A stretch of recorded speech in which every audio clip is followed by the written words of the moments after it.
Bem-vindos mais uma vez. Nós hoje vamos continuar uma série que é uma série baseada nos salmos de romaria, nos salmos de caminhadas, de subidas, de peregrinação, seja como você quiser classificar ou nomear. É um grupo de livros dentro do próprio livro de Salmos que eram cantados e utilizados conforme o pessoal subia para Jerusalém nas grandes festas no templo. E nós começamos essa série com uma mensagem cujo nome era Degraus para o Crescimento, que simboliza justamente essa caminhada, essa ascensão, essa subida. No Salmos 120, nós tivemos a mensagem cujo título era Viver com Deus no Mundo das Mentiras, onde o salmista apresenta justamente essa ideia de que o mundo, e nós estamos trabalhando o conceito do mundo sem Deus. O mundo sem Deus é um mundo cheio de mentiras. No Salmo 121, que é uma ilustração dessas caminhadas, o título era Guardados por Deus no Mundo Sem Deus.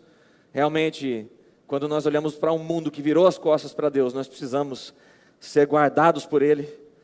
E no Salmo de número 122, que foi a última mensagem, nós trabalhamos a questão do culto a Deus no mundo sem Deus. Como que um mundo sem Deus, uma cultura que rejeita a Deus, interfere no nosso culto a Deus. E como é possível cultuar a Deus nesse mundo sem Deus. Hoje, nós vamos chegar ao Salmo 123. E ele traz uma ideia, entre outras coisas, ele traz a ideia de servir a Deus no mundo sem Deus.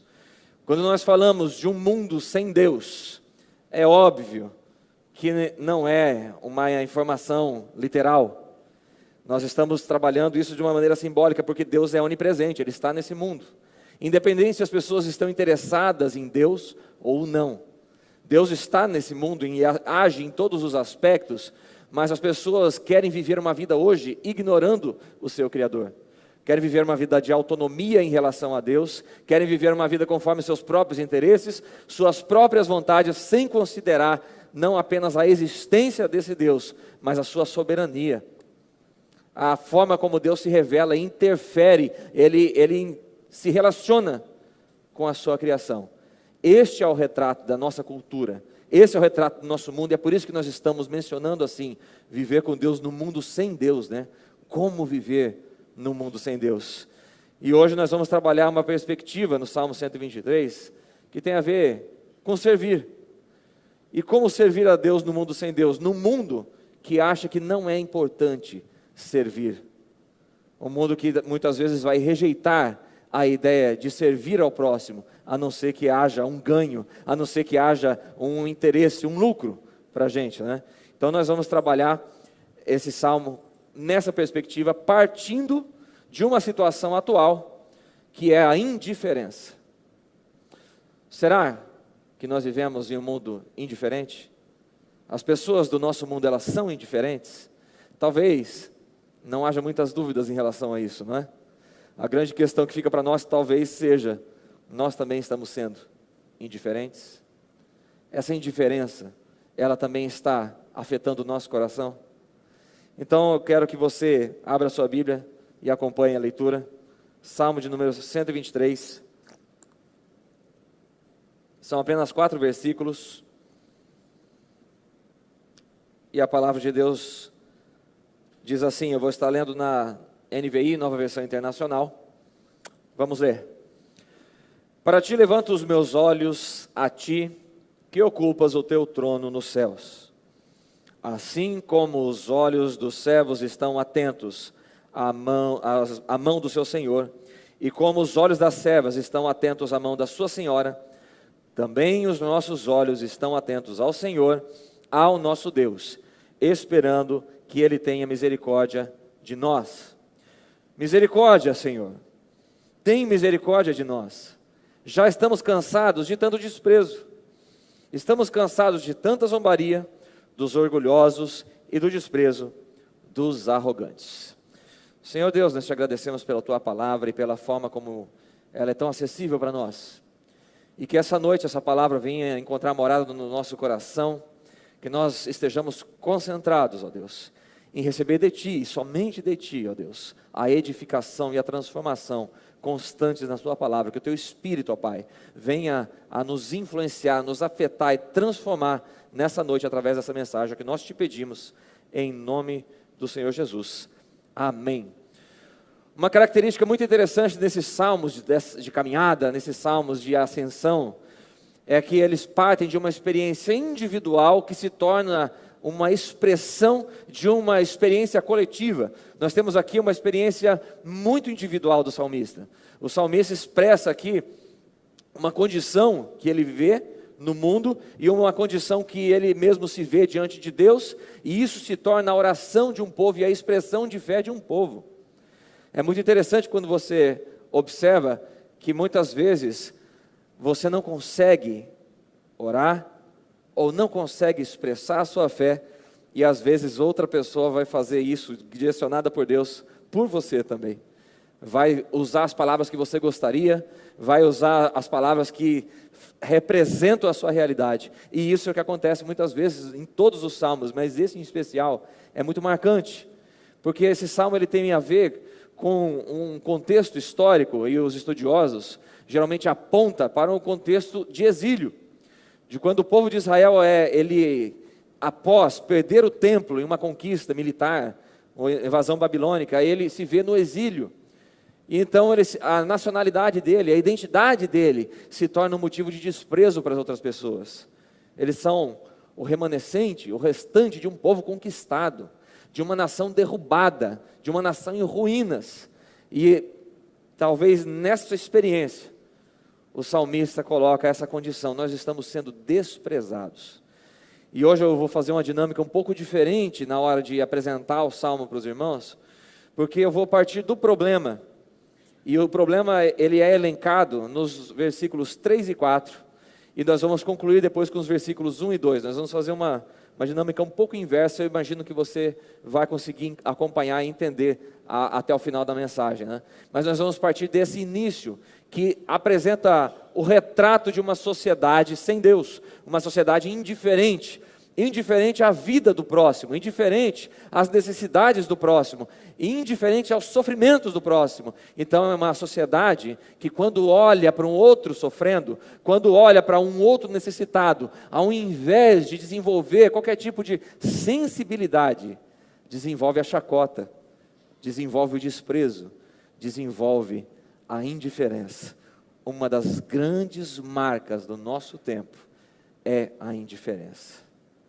E eu quero começar então essa apresentação do Salmo com uma pergunta para você, porque nós vamos falar também de serviço, né? E eu gostaria de perguntar, é uma pergunta muito pessoal, você não precisa me responder, lógico. Para quem você trabalha? Para quem você trabalha? Talvez você esteja pensando no nome do seu patrão, talvez você esteja pensando no nome da sua empresa, talvez você esteja pensando, se você é um empresário, nos seus clientes, né? E em uma das empresas que eu trabalhei, havia um treinamento em que eles faziam essa pergunta, na ideia de fazer com que os colaboradores da empresa entendessem que eles trabalhavam, na verdade, para si mesmos, e não para uma outra pessoa. Que todo o trabalho que eles estivessem aptos a fazer, todas as tarefas que eles fossem fazer na empresa, deveriam ser para si mesmos, né? Pensando em si mesmos. E dentro de uma lógica empresarial, isso pode fazer certo sentido, mas quando nós olhamos agora para o Evangelho, a proposta talvez possa mudar um pouco, e a ideia é que mude mesmo, essa noite inclusive. Eu quero trabalhar com vocês uma perspectiva diferente, e nós vamos construir ela conforme a gente vai passando pelos Salmos. E uma outra pergunta para a gente aquecer, entrar no clima da mensagem, você tem se sentido cansado ultimamente? Você tem experimentado um certo cansaço? Um cansaço em relação ao trabalho, um cansaço em relação a ser quem você é, um cansaço em relação às corrupções do nosso país, um cansaço em relação às necessidades que nós temos e ninguém consegue atendê-las, um cansaço para a indiferença e para a injustiça que se aplica a nós. Na verdade, nós estamos realmente muito cansados. Não estamos simplesmente cansados de trabalhar. Nós estamos cansados de não entender para que a gente trabalha. Nós estamos cansados porque nós olhamos para nós mesmos e para o mundo e nós ficamos insatisfeitos com essa condição e a gente se sente injustiçado, a gente se sente desprezado, a gente se sente caçoado, ridicularizado, humilhado muitas vezes. Nós estamos cansados da igreja, nós estamos cansados do pastor, nós estamos cansados da palavra de Deus, nós estamos cansados de orar, de buscar a Deus, nós estamos experimentando um cansaço, porque nós não encontramos descanso para a nossa própria identidade, nós não encontramos descanso para que a gente tenha sentido nas coisas que a gente faz. Então, como nós não entendemos ainda para quem a gente trabalha, de verdade, tudo que nós encontramos nesse mundo é canseira e indiferença. O nosso cansaço tem a ver com a motivação pela qual nós estamos vivendo e pela motivação pela qual nós estamos trabalhando. Para quem você trabalha é uma pergunta muito interessante. Eu, na minha adolescência, gostava de ouvir uma banda chamada Legião Urbana, e o seu líder chamava Renato Russo, e ele escreveu uma música que falava justamente sobre o cansaço. E ele disse assim, olha que interessante, a partir de uma perspectiva que não é necessariamente cristã, né? Ele dizia assim na música, são 3 versos, né? Meu orgulho me deixou cansado, meu egoísmo me deixou cansado, minha vaidade me deixou cansado. Eu acrescento, nossa ansiedade nos deixa cansados. O nosso imediatismo nos deixa exausto. Nós não estamos cansados porque a gente faz muitos esforços para as nossas atividades do dia a dia. Nós estamos cansados porque a nossa mente não consegue encontrar descanso. Quando não estamos fazendo, nós estamos alucinando, nós estamos pensando no que deveríamos fazer. Nós temos uma mente que é controlada pela ansiedade, uma mente que é conduzida pelo imediatismo. E quando os resultados não chegam conforme a gente espera, no tempo em que a gente espera, então aí é que a gente se cansa. Se cansa porque não consegue confiar e esperar em Deus. Se cansa porque pensa que depende de si mesmo.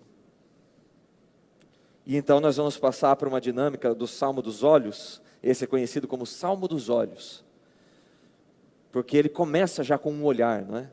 Um olhar para o céu, depois ele vai para um olhar para as mãos do Senhor.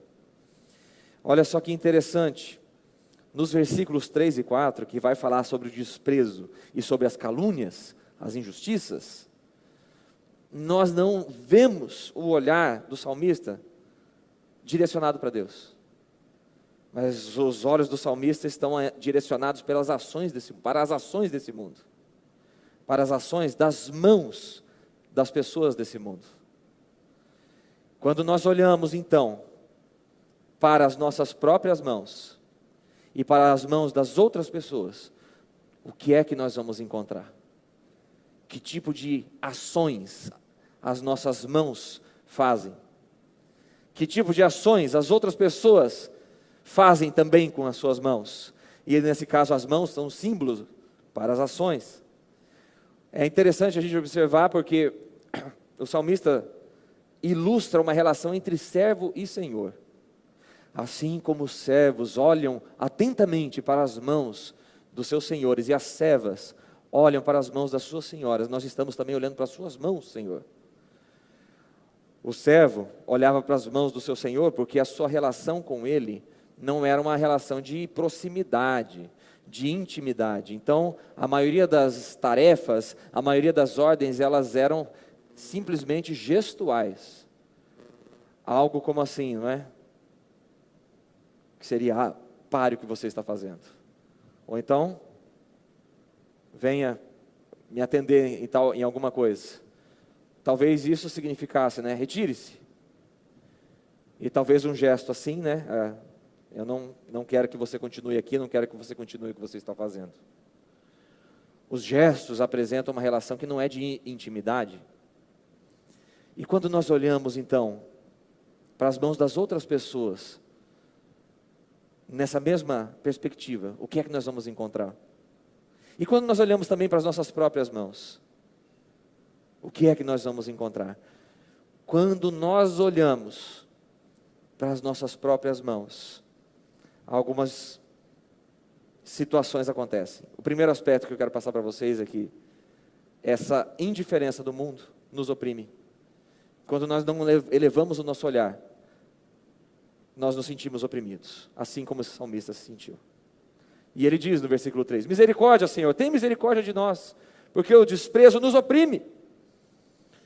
Se você já foi humilhado, já foi desprezado, ou se você vive essa realidade, se você passou por isso, inclusive publicamente, é algo que tira o seu chão, é algo que acaba com a sua motivação, que acaba com o seu entusiasmo.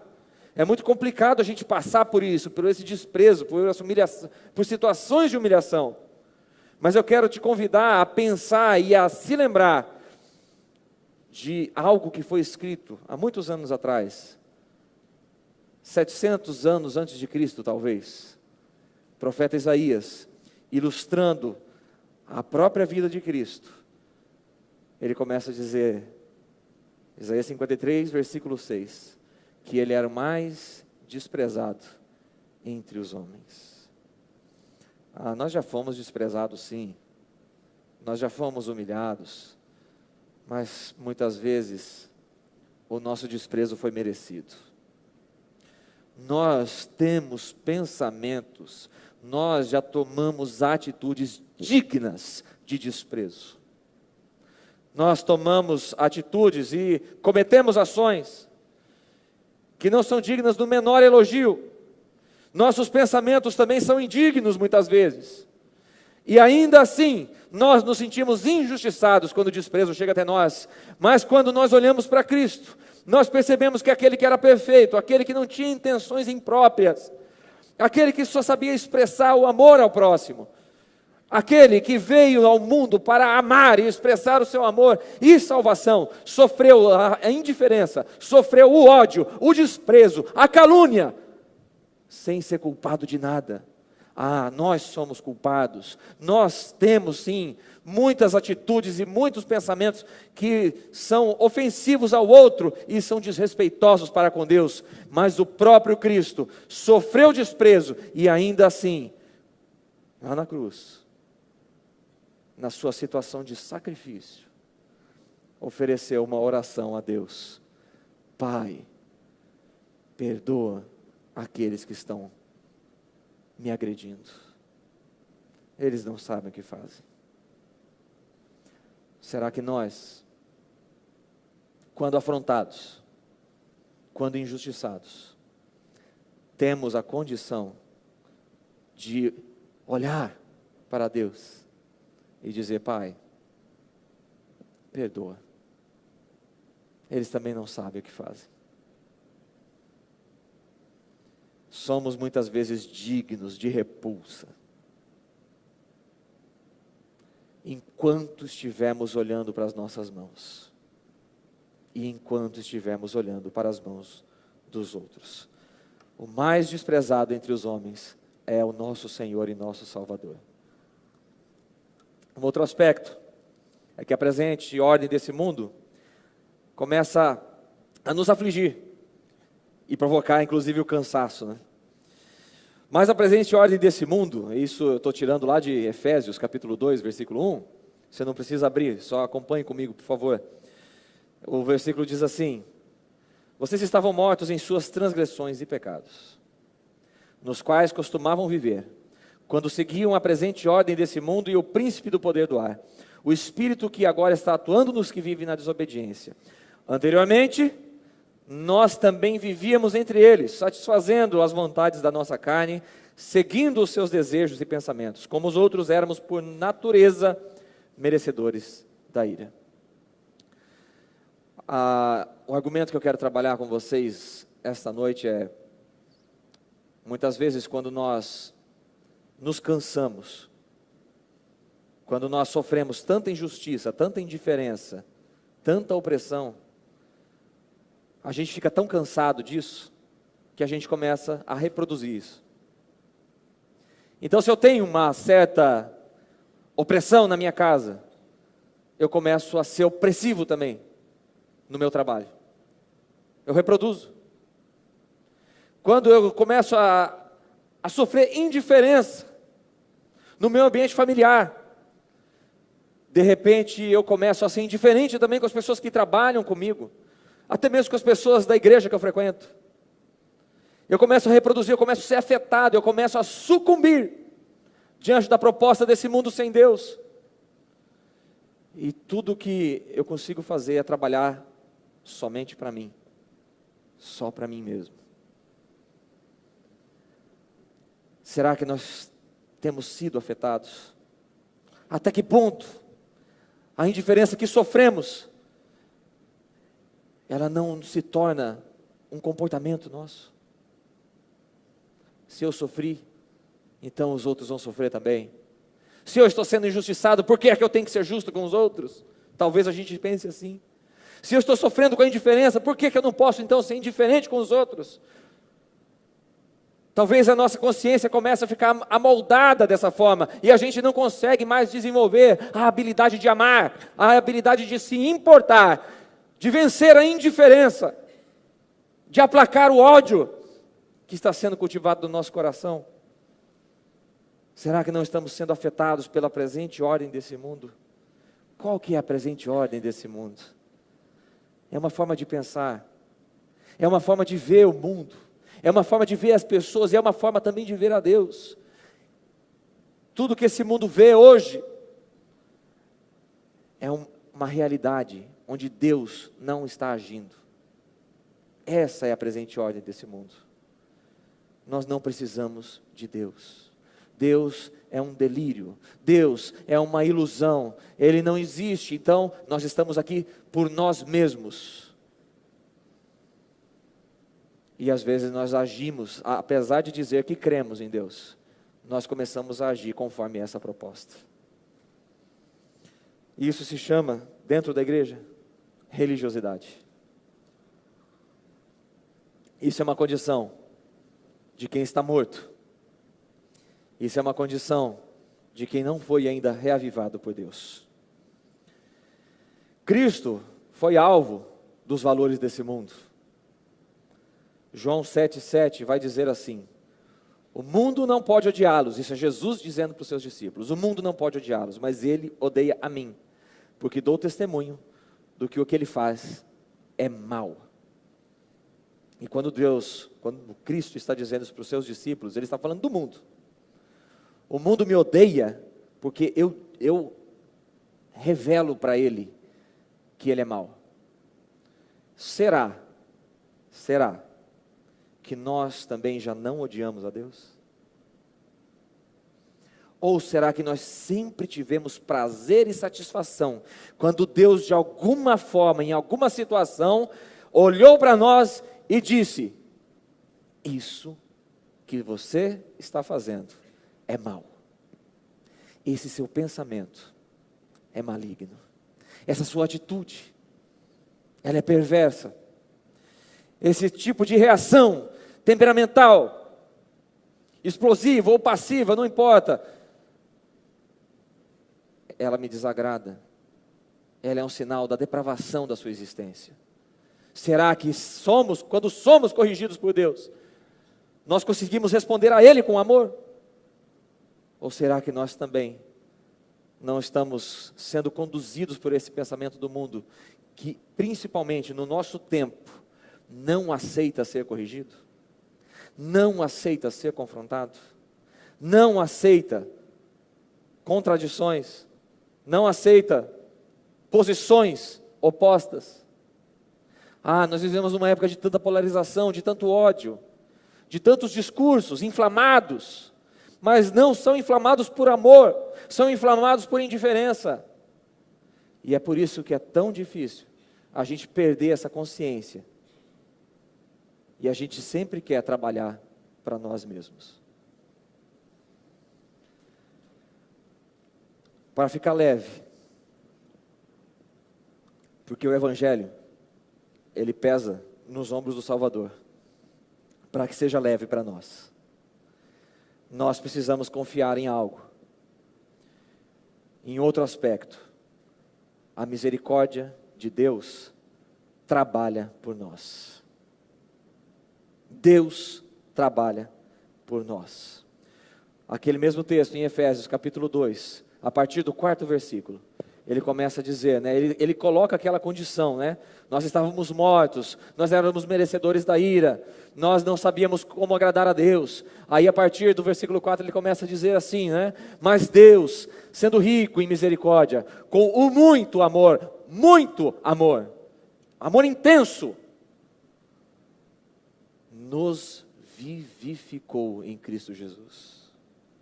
Nos trouxe vida em Cristo Jesus, nos tirou da sepultura, nos tirou da indiferença, nos tirou do ódio, nos tirou do rancor, nos tirou dessa falta de amor, nos tirou de um mundo sem Deus, para levar-nos ao mundo desse Cristo que nos ama e nos acolhe. Cristo nos vivifica, Ele nos dá vida. E é por isso que nós, mesmo no mundo da indiferença, nós podemos reagir de uma forma diferente. Porque a misericórdia de Deus trabalha por nós. E então agora nós vamos para o versículo 1 e 2. Quando o salmista começa a colocar os seus olhos para o alto. Para onde o desprezo desse mundo tem nos levado? Para onde o desprezo, a indiferença desse mundo tem nos conduzido? O que é que ele está provocando em nós? Quando nos sentimos desprezados, qual que é a nossa reação? Uma das reações que nós deveríamos ter diante do desprezo desse mundo é a oração. Simples assim.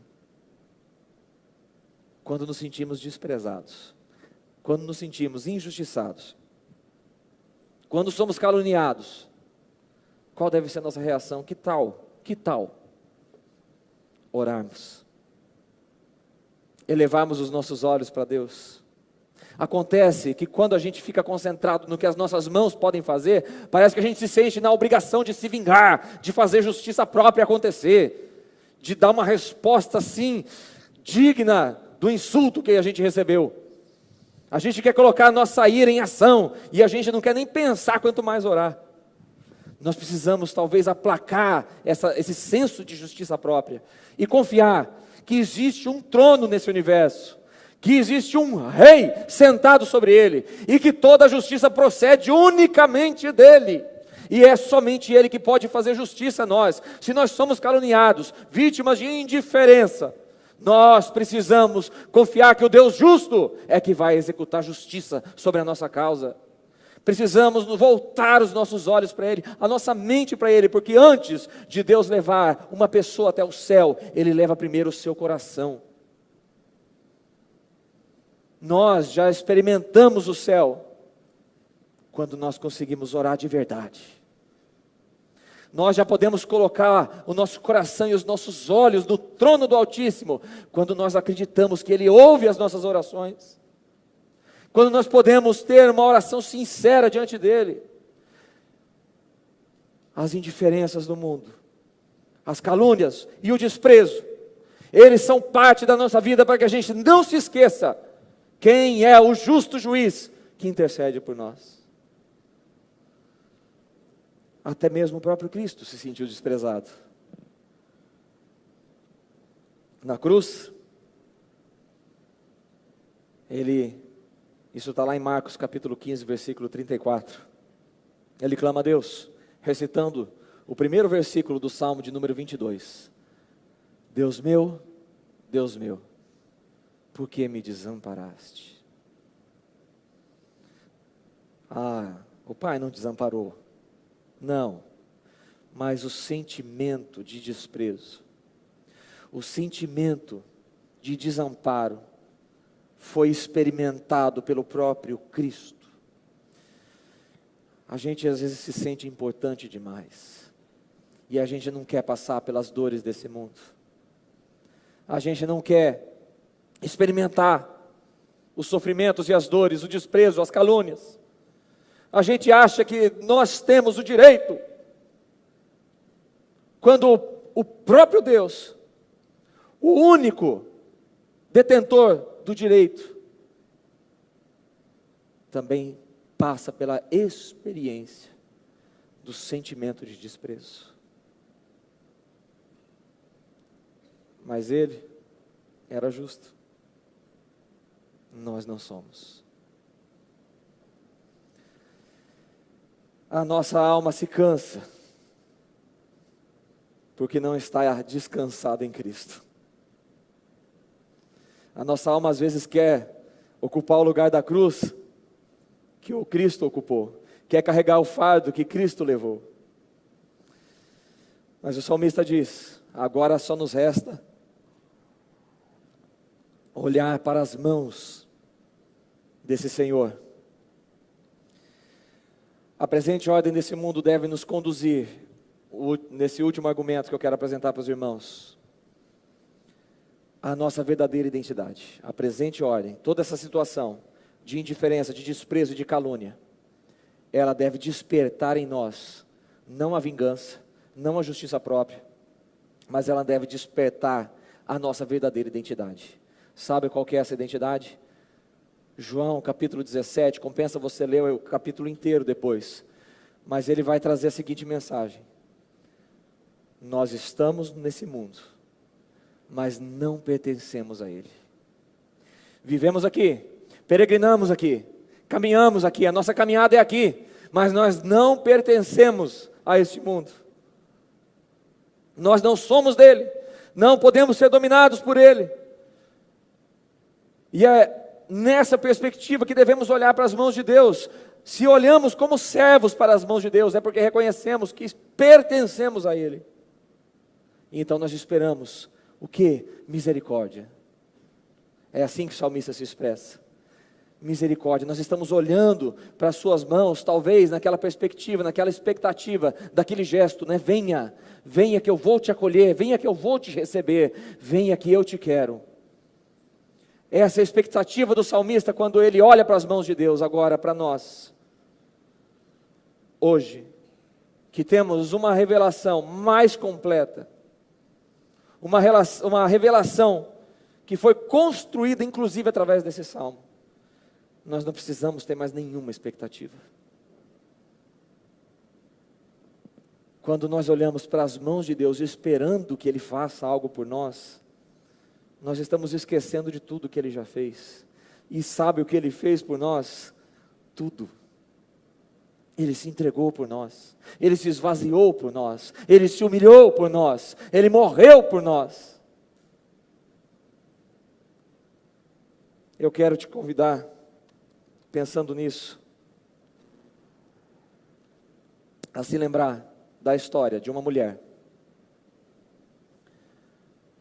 Essa mulher fazia 12 anos que ela estava com uma doença muito complicada. Ela tinha uma hemorragia contínua, um fluxo de sangue.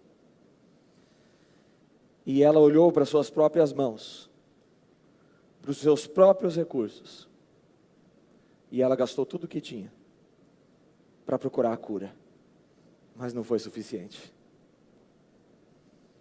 O que as suas mãos podiam fazer não trouxe a ela a cura. Era uma mulher que não sofria simplesmente pela enfermidade. Pela religião e pela religiosidade da época, ela era considerada impura. É bem possível que ela não podia nem entrar pelos portões do templo, nem na parte externa. Ela era uma mulher julgada, uma mulher desprezada, uma mulher que era vítima da indiferença de uma religiosidade. Mas então, durante a sua peregrinação, durante a caminhada da sua vida, ela ouve falar que tem um homem que vai passar ali perto da cidade dela. Esse homem se chamava Jesus e ela começou a desenvolver a esperança de que ela pudesse então ser curada. Quando ela então caminha, e você imagine como que era a caminhada de Jesus. Ele se fez peregrino como nós, e na sua caminhada as pessoas se agrupavam em volta dele, na esperança também de serem curadas, de terem uma palavra de salvação, de terem esperança de novo para as suas vidas. Então você imagina uma mulher que 12 anos passava por aquela enfermidade, talvez ela não tivesse o vigor físico que a maioria de nós tem. E ela teve que disputar ombro a ombro com as outras pessoas.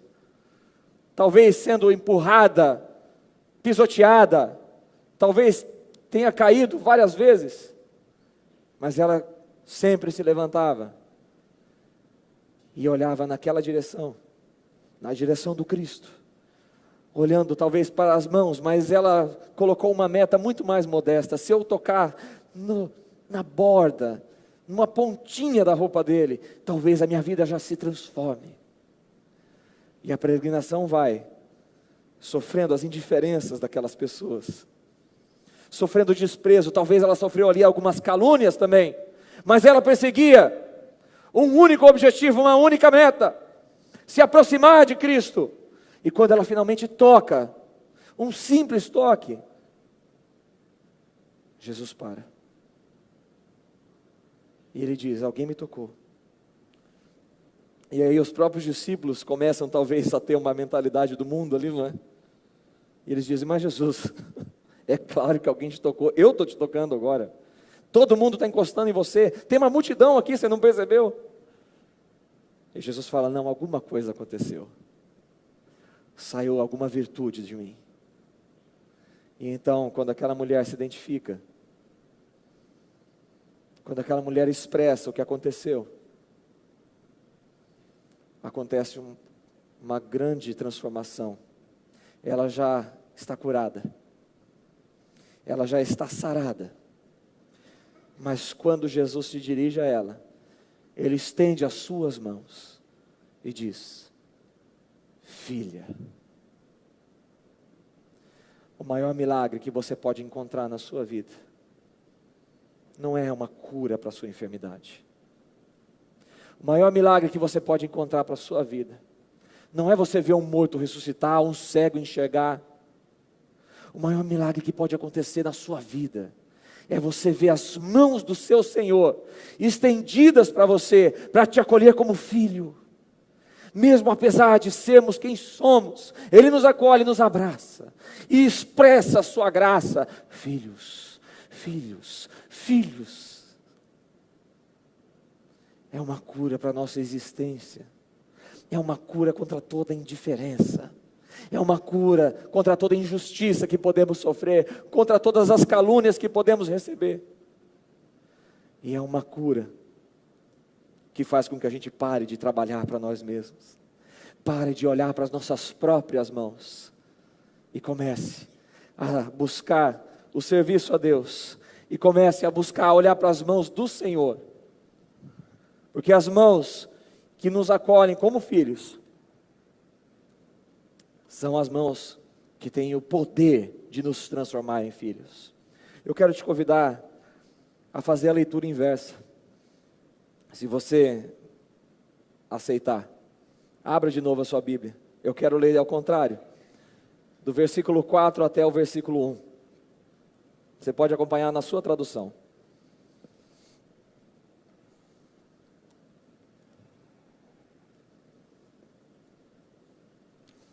Diz assim: estamos cansados de tanta zombaria, dos orgulhosos e do desprezo dos arrogantes. Misericórdia, Senhor, tem misericórdia de nós, já estamos cansados de tanto desprezo. Assim como os olhos dos servos estão atentos à mão do seu Senhor, e como os olhos da serva estão atentos à mão de sua senhora, também os nossos olhos estão atentos ao Senhor, ao nosso Deus, esperando que Ele tenha misericórdia de nós. Para Ti levanto os meus olhos, a Ti que ocupa o trono nos céus. Nós temos a revelação completa, nós temos um privilégio em relação à experiência do salmista. Nós já sabemos que as mãos de Deus já experimentaram em nós a sua graça e a sua misericórdia, já executaram em nós o sacrifício divino que nos torna filhos de Deus, porque as mãos do nosso Senhor Jesus Cristo, quando nós olhamos para elas atentamente, nós percebemos que essas mãos curaram os enfermos, elas ressuscitaram os mortos, elas fizeram com que os cegos enxergassem. No momento em que uma mulher adúltera é levada para ser apedrejada, as mãos do Senhor tirou da atenção dos fariseus e dos acusadores, tirou o enfoque deles, colocou no chão escrevendo: algo que até hoje a gente não sabe o que é, mas aquilo já desviou a atenção e começou a trazer para ele, porque ele assume a culpa dela, ele transforma ela em filha, e então ele diz àqueles acusadores: já, se vocês têm uma mão tão pura assim, então que vocês atirem essas pedras. Se as mãos que vocês estão carregando, elas não têm pecados, então executem a sua justiça. Essas mãos abraçaram os necessitados, partiram o pão para multiplicar o alimento para os famintos. Essas mãos levantaram os caídos e desesperados. As mãos de Cristo trabalharam pelos cansados e trabalham até hoje para nós, e também trabalham em nós, e também trabalham através de nós, porque essas mãos pagaram o preço por nós, e na cruz do Calvário, elas foram estendidas, pregadas, e elas sangraram para lavar toda a nossa indiferença, todo o nosso ódio. Elas derramaram o sangue precioso e justo, para anular a nossa injustiça. Então, por que nós vamos continuar olhando para as nossas mãos? O que é que elas podem fazer diante de tudo isso? Essas mãos levantaram da sepultura, e elas estão aqui hoje, agindo em nós, tocando em nós. Que as mãos do Senhor não sejam apenas alvo do nosso olhar, mas que elas abracem o nosso coração e nos moldem para Ele como filhos do Senhor. Que elas transformem a nossa vida, e a partir de então, que as nossas mãos sigam o exemplo das mãos do nosso Salvador. Vamos prosseguir olhando para Cristo, autor e consumador da nossa fé. Você pode orar comigo? Vamos orar juntos? Ah, Deus, louvado seja o Teu nome. Pai, nós tantas vezes confiamos nas nossas próprias mãos. Tantas vezes nós ignoramos, ó Deus, a necessidade de tantas pessoas, porque estávamos trabalhando para nós mesmos. Tantas vezes, ó Pai, o nosso coração sentiu-se tão suficiente, ignorando a Tua ação sobre nós, a nossa necessidade diante do Senhor. Tantas vezes, Pai, nós não conseguimos amar. Tantas vezes tudo que cultivamos é a vingança, é o ódio, é a indiferença. Tantas vezes somos nós que caluniamos. Tantas vezes somos nós que zombamos. Tantas vezes somos nós, ó Pai, que nos sentimos injustiçados pelo Senhor. Queremos confessar nessa noite, ó Pai, a nossa condição de pessoas que estão perdendo tempo, olhando para o que as nossas mãos podem fazer, e olhando para as mãos dos outros, e estabelecendo juízos e julgamentos. Pai, faça diferente conosco, Deus. Muda o nosso ser, o nosso agir, a nossa forma de ver, porque o serviço ao Senhor não é cansaço, mas é descanso. A Tua palavra nos chama ao descanso, ó Deus, e mesmo quando nós Te servimos e damos tudo o que temos, e nós dedicamos a nossa vida ao Senhor, nós encontramos o descanso em Ti. Servir ao Senhor é descansar, mas nós não temos conseguido. Nos ensina a ter esse descanso, Pai, nos ensina a descansar, Te servindo, servos que são também filhos, de forma como a gente não mais simplesmente Te sirva, mas que a gente ame servir a Ti, como filhos que amam seu Pai. Pai amado, não permita que a indiferença desse mundo encontre lugar no nosso coração, mas que nós possamos encontrar em Ti essa misericórdia que o Senhor já derramou sobre nós na cruz. Oramos essa noite em nome do Senhor Jesus.